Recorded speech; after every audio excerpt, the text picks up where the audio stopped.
एक बात हम बचपन से सुनते आ रहे हैं और वो ये है कि जिस चीज की शुरुआत होती है उस चीज का अंत भी होता है। ये हम इंसानों से लेकर हमारे इस विशाल ब्रह्मांड तक सबके लिए एक कॉमन रियलिटी है। इंसानों और जीव जंतुओं की मृत्यु आमतौर पर बायोलॉजिकल माल फंक्शनिंग की वजह से होती है। इसका आसान शब्दों में मतलब होता है शरीर में कुछ खराबी होना। जैसे जैसे हम इंसानों की उम्र बढ़ती जाती है वैसे वैसे हमारे शरीर में मौजूद सभी चीजें बेकार होने लगती हैं। एक समय ऐसा आता है जब हमारी बॉडी सही तरीके से फंक्शन नहीं कर पाती है। अगर ऐसे समय पर सही इलाज ना दिया जाए तो इंसान की मृत्यु हो जाती है। लेकिन क्या हम इंसान अपने आप को अमर बना सकते हैं? इस सवाल का उत्तर देना बहुत ही ज्यादा कठिन है।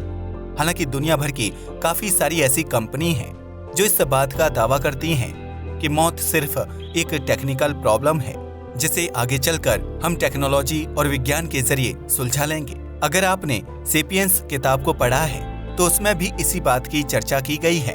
एक समय ऐसा था जब हम इंसानों की बहुत सारी बीमारियों का भी इलाज नहीं हो पाता था, लेकिन मॉडर्न मेडिसिन और टेक्नोलॉजी के आने की वजह से अब हम जटिल से जटिल बीमारी को आसानी से दूर कर सकते हैं।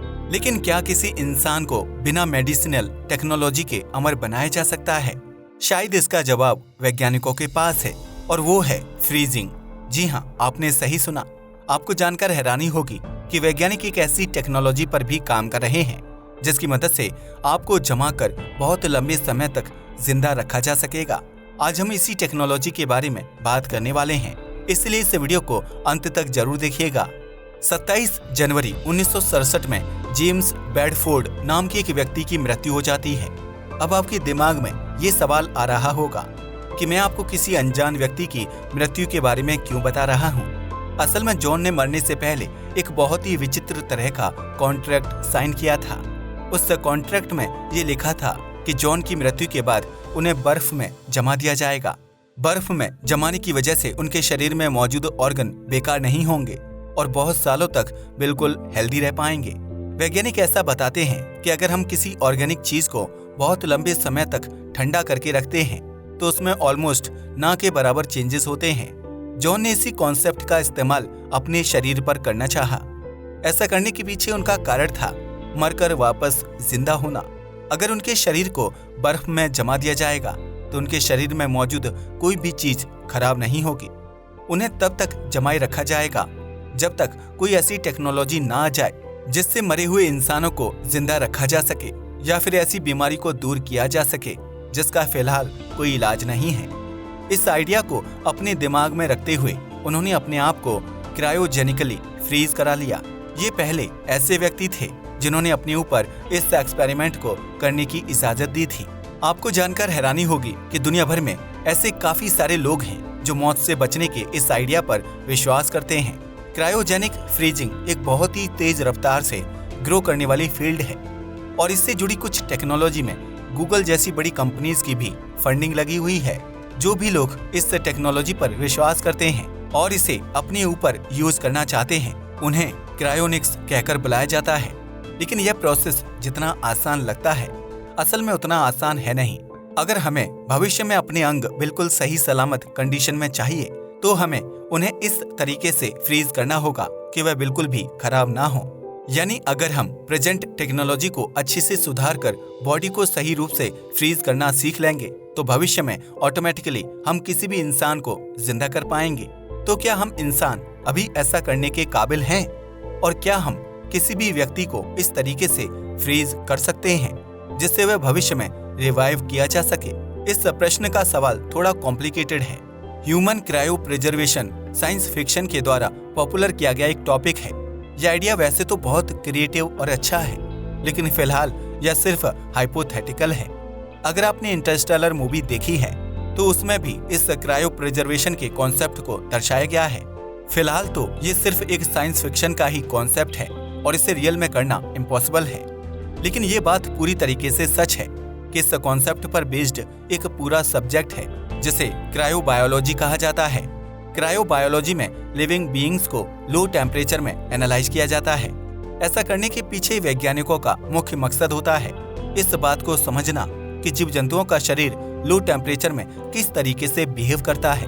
इस बिहेवियर को समझने के बाद वे मात्र तापमान को कम या ज्यादा करने से एक लिविंग क्रिएचर के सारे बॉडी प्रोसेस को कंट्रोल कर सकते हैं।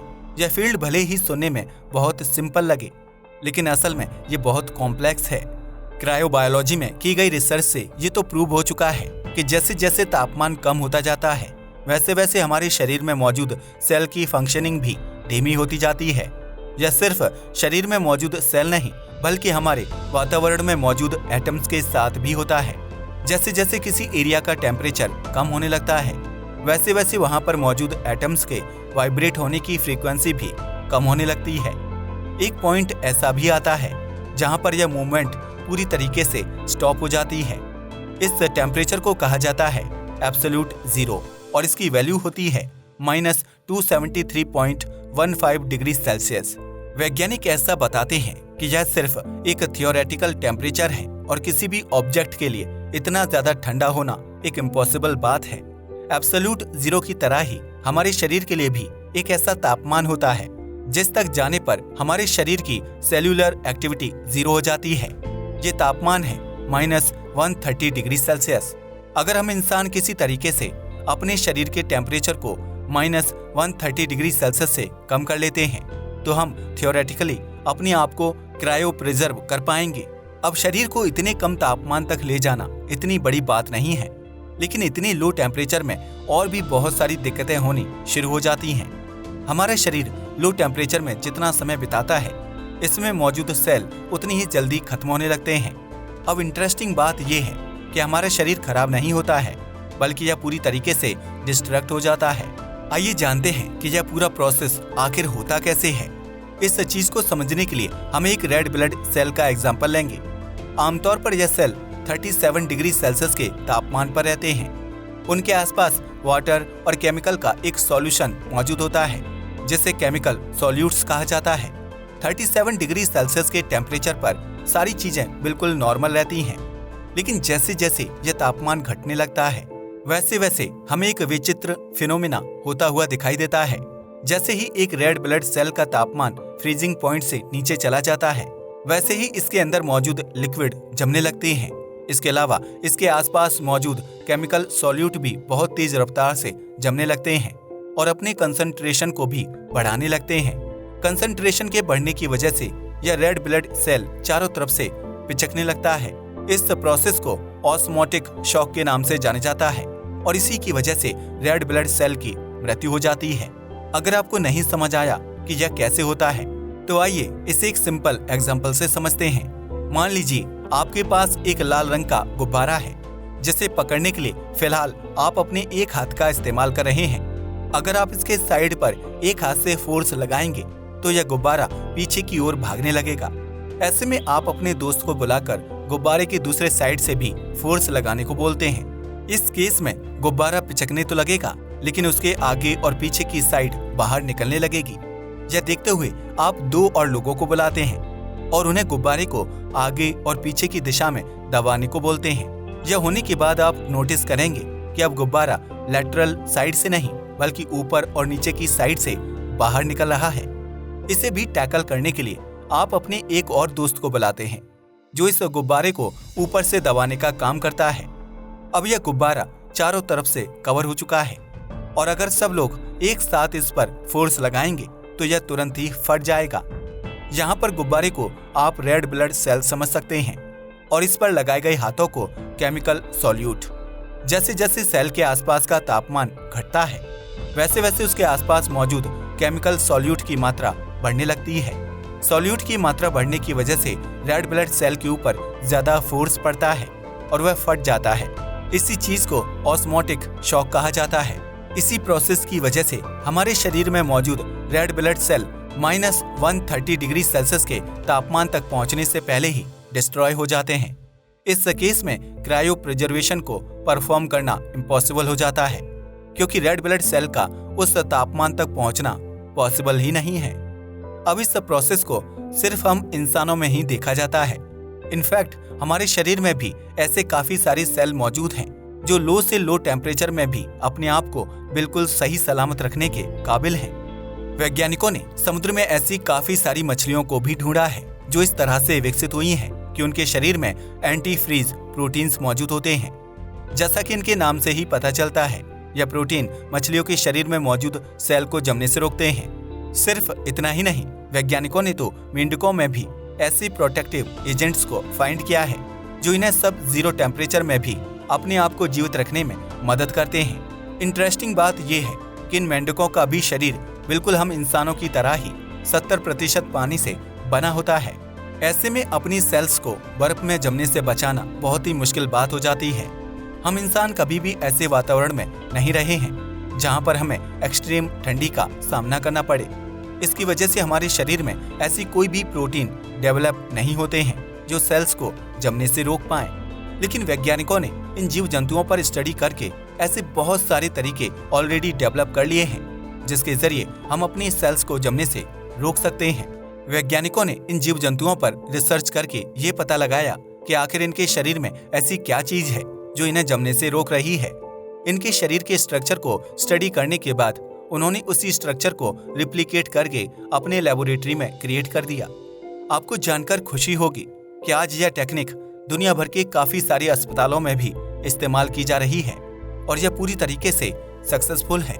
ऐसा कई बार देखा जा चुका है कि इंसान प्रकृति से ही प्रेरणा लेकर ऐसी चीज की इन्वेंशन कर देते हैं जो चीजों को बहुत ज्यादा आसान बना देती है। इसका सबसे अच्छा एग्जाम्पल एरोप्लेन्स है, जिन्हें बर्ड्स के एरोडायनामिक्स को स्टडी करके बनाया गया था। यही कारण है कि एक चिड़िया और एरोप्लेन के स्ट्रक्चर में ज्यादा अंतर नहीं होता है। सेल्स को जमाने के लिए वैज्ञानिक विट्रीफिकेशन नाम के एक प्रोसेस का इस्तेमाल करते हैं। इस तकनीकी में क्रायो प्रोटेक्टेंट एजेंट नाम के एक केमिकल का इस्तेमाल किया जाता है। यह केमिकल सेल को बचाने की जगह बर्फ को जमने से ही रोक देता है, जिससे सेल्स को प्रोटेक्ट करने की नौबत ही नहीं आती है। इनमें से बहुत सारे केमिकल्स को नेचर से ही लिया गया है, लेकिन कुछ को क्रायोबायोलॉजी में की गई रिसर्च से डेवलप किया गया है। इन केमिकल्स के जरिए वैज्ञानिक जीव जंतुओं को इस तरीके से बर्फ में जमा सकते हैं जिससे उनके शरीर में मॉलिक्यूलर एक्टिविटी ऑलमोस्ट जीरो हो जाती है। दिक्कत की बात यह है कि यह केमिकल बहुत ज्यादा टॉक्सिक होते हैं, जिसकी वजह से इंसानी बॉडी इन्हें नहीं झेल पाती है। सिर्फ इतना ही नहीं, क्रायो प्रोटेक्टेंट एजेंट्स सिर्फ यूनिसेल्यूलर ऑर्गेनिज्म पर ही सही तरीके से काम कर पाते हैं। ऐसा इसलिए है क्योंकि शरीर के अलग अलग तरह के सेल्स के लिए अलग अलग तरह के केमिकल्स की जरूरत होती है। यही कारण है कि यह टेक्निक सिंपल क्रिएचर्स पर तो काम कर जाती है, लेकिन जब हम इंसानों जैसे कॉम्प्लेक्स क्रिएचर्स की बात आती है तो यह टेक्निक भी फेल होती हुई दिखाई देती है। हमारे शरीर के हर एक इंच पर सेल बायोलॉजी बदल जाती है और उनके अंदर की फंक्शनिंग पूरी तरीके से चेंज हो जाती है। ऐसे में शरीर के अलग अलग अंग को प्रोटेक्ट करने के लिए हमें अलग अलग केमिकल की जरूरत पड़ती है, जिसे एक ही कंटेनर में सही तरीके से स्टोर करा पाना फिलहाल वैज्ञानिकों के बस में नहीं है। और अगर हम ऐसा कर भी लेते हैं तब भी हमारे लिए बहुत सारी दिक्कतें सामने खड़ी होंगी। इसमें से सबसे बड़ी दिक्कत होगी टिश्यू क्रैक की। जब हमारे शरीर में मौजूद सेल्स एक ग्रुप में रहकर एक ही तरीके से फंक्शन करते हैं तो उन्हें टिश्यू कहा जाता है। अगर हमारे शरीर को इन केमिकल्स के जरिए क्रायो प्रिजर्व किया जाता है तो शरीर में मौजूद टिश्यूज को लगातार गर्मी चाहिए होगी। अगर उन्हें गर्मी नहीं मिलेगी तो वह क्रैक हो सकते हैं, जिससे हमारा पूरा शरीर बिल्कुल पापड़ की तरह चटकने लगेगा।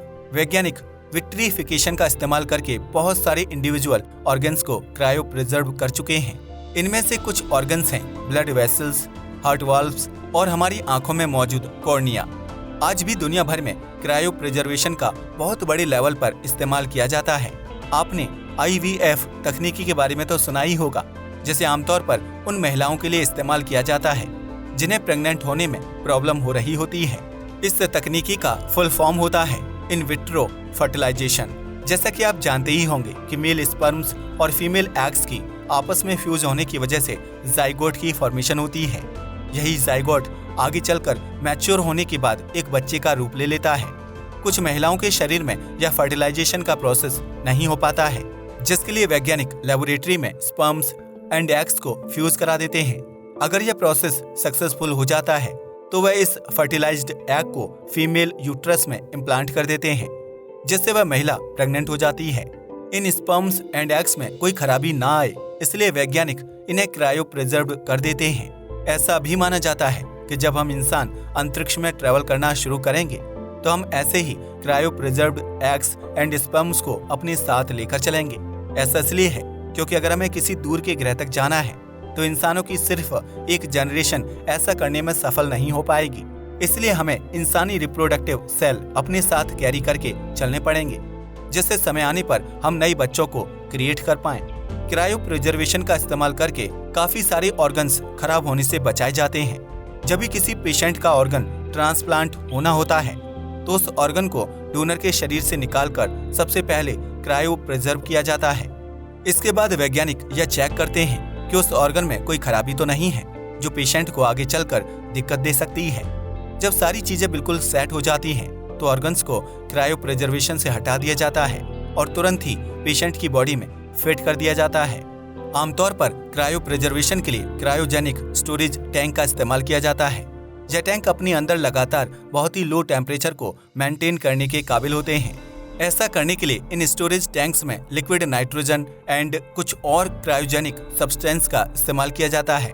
लेकिन अगर हम पूरे इंसानी शरीर को इस तरीके से जमाने की कोशिश करेंगे तो हमेशा हमें असफलता ही प्राप्त होगी।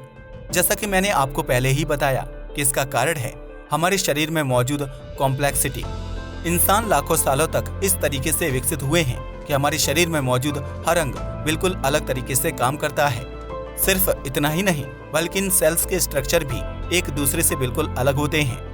यही कारण है कि हम मात्र एक क्रायो प्रिजर्वेशन टेक्निक को शरीर के हर तरह के सेल के ऊपर नहीं इस्तेमाल कर सकते हैं। वैज्ञानिक शरीर के अलग अलग अंगों को तो प्रिजर्व कर सकते हैं, लेकिन जब पूरे शरीर को एक साथ प्रिजर्व करने की बात आती है तो वो भी ऐसा करने में असक्षम हो जाते हैं। इसका मतलब ये हुआ कि जॉन की बॉडी कभी भी सही सलामत जिंदा नहीं हो पाएगी। अब जॉन के बारे में तो आप जानते ही होंगे, जिनके बारे में हमने आपको शुरुआत में ही बताया था। आज ऐसी काफी सारी कंपनीज मौजूद हैं जो अपने कस्टमर को बेवकूफ बनाकर उनसे पैसे ऐंठने का काम कर रही हैं। फिलहाल तो इंसानी बॉडी को क्रायो प्रिजर्व करना साइंटिफिकली पॉसिबल नहीं है, लेकिन भविष्य में शायद यह तकनीकी भी हमें सच होती हुई दिखाई दे सकती है। वैसे अगर आपको अपने शरीर को क्रायो प्रिजर्व करने का मौका दिया जाए तो क्या आप ऐसा करना चाहेंगे? हमें नीचे कमेंट करके जरूर बताइएगा। आज के वीडियो के लिए बस इतना ही। धन्यवाद।